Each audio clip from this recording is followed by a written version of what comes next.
So Sakis is here with us today. 9 months ago, he came already under finasteride treatment, and this was his condition. So it was a stage 3 to stage 4. So we decided to go on a 2,500 grafts surgery on the frontal area with different densities naturally. It has a thin hair.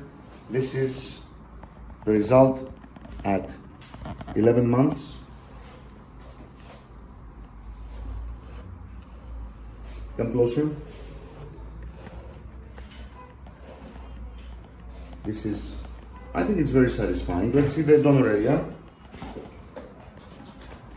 This is how the donor area looks after 2,500 grafts. It really looks pristine. Let's wet the hair to see how it looks with wet hair.